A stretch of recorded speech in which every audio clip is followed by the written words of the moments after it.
Halo semuanya, kami dari kelompok 3 teori kepribadian kelas C1 akan menampilkan mind map dari teori 14 tokoh teori kepribadian. Sebelumnya, izinkan kami untuk memperkenalkan diri terlebih dahulu. Saya Mutia Ulia Melati Syafana. Saya Lia Syakila Hamida. Dan saya Raffi Nurfaiski Makarim. Yuk langsung aja. Tokoh yang pertama ada Sigmund Freud. Sigmund Freud membagi level of mental life menjadi 3 bagian, yaitu unconscious, preconscious, dan conscious. Freud juga membagi provinces of the mind atau area pikiran menjadi 3, yaitu id, superego, dan ego yang berperan sebagai mediator. Adapun teori lain yang dikembangkan oleh Freud yaitu dynamics of personality yang terdiri atas drive dan anxiety, serta 8 defense mechanism yang terdiri atas regresi, reaksi formasi, displacement, fiksasi, regresi, proyeksi, introyeksi, dan sublimasi. Tokoh selanjutnya yaitu Alfred Adler. Adler menekankan pentingnya perasaan inferioritas, tujuan hidup, dan dampak sosial terhadap perkembangan kepribadian seseorang. Menurut Adler, setiap individu memiliki perasaan inferioritas yang bersumber dari kelemahan fisik dan ketergantungan pada orang lain selama masa kanak-kanak. Perasaan ini mendorong individu untuk berusaha mencapai superioritas atau kesempurnaan sebagai kompensasi atas kelemahan mereka. Dan perilaku individu tersebut diarahkan oleh tujuan hidup yang diciptakan oleh mereka sendiri, yang seringkali bersifat fiksi atau ideal. Tokoh yang ketiga yaitu Carl Jung. Jung membagi level of the psyche menjadi 3, yaitu conscious, personal unconscious, dan yang menjadi ciri khas dari teori yang ini yaitu collective unconscious. Collective unconscious merupakan akumulasi pengalaman yang diwariskan oleh manusia dan spesies sebelumnya. Collective unconscious ini bertanggung jawab atas banyak mitos, legenda, dan kepercayaan religius.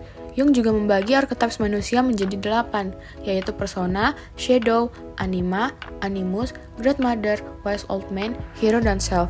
Adapun teori lain dari Jung mengenai psychological types manusia yang terdiri atas attitude dan function, serta 4 dynamics of personality yaitu causality, teleology, progression, dan regression.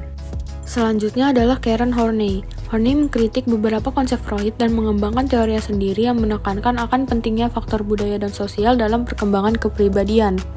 Teori dari Karen Horney ini diantaranya adalah basic hostility dan basic anxiety.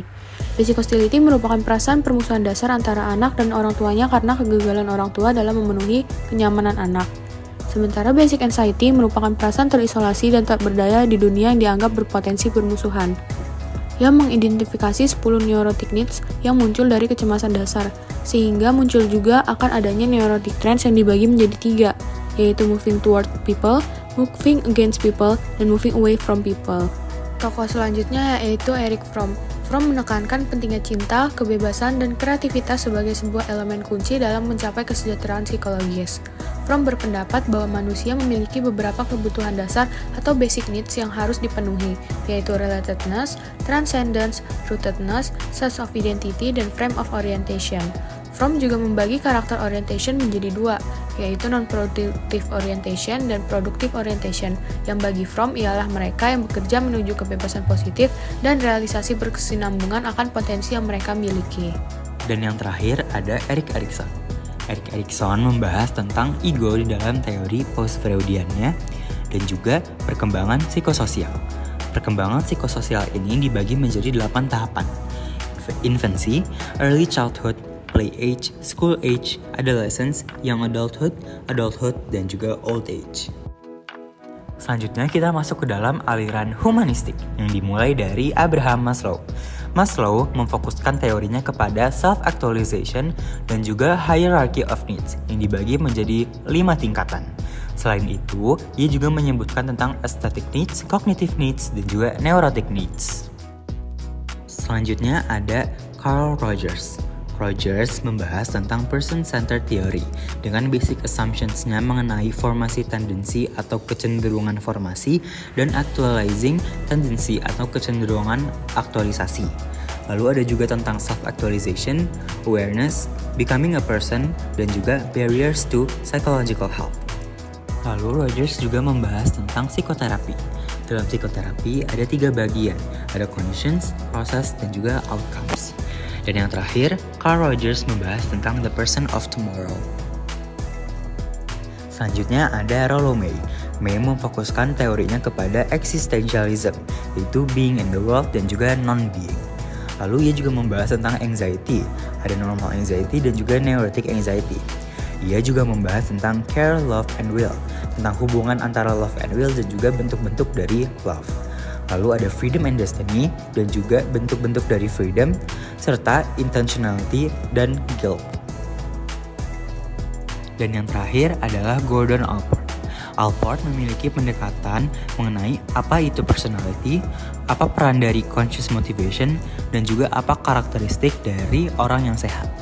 Ia juga membahas tentang struktur dari kepribadian, proprium, motivasi yang memiliki teori dari motivasi, dan juga functional autonomy mengenai preservative functional autonomy, appropriate functional autonomy, criterion for functional autonomy, dan juga processes that are not functionally autonomous.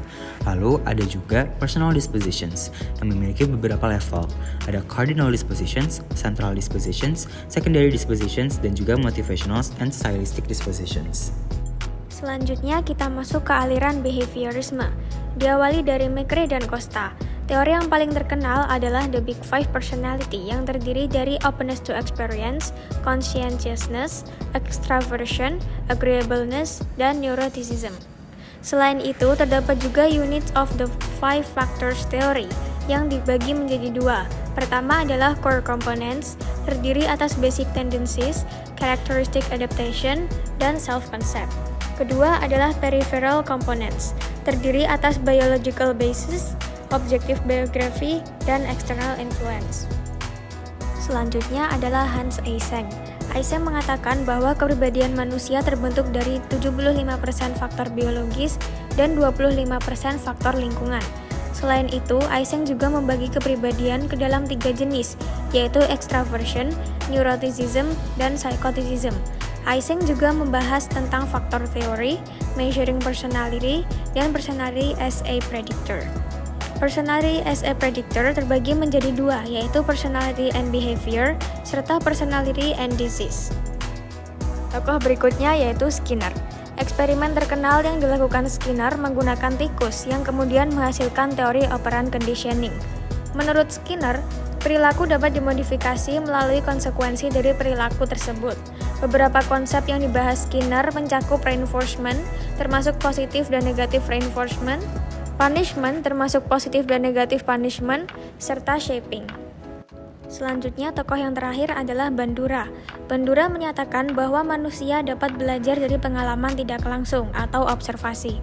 Dari sini muncul istilah modeling. Adapun proses yang mengatur pembelajaran observasional adalah attention, representation, production, dan motivation. Bandura juga mengemukakan tentang triadic reciprocal causation, human agency, self-regulation, serta dysfunctional behavior. Sekian dari kami. Terima kasih. Dadah.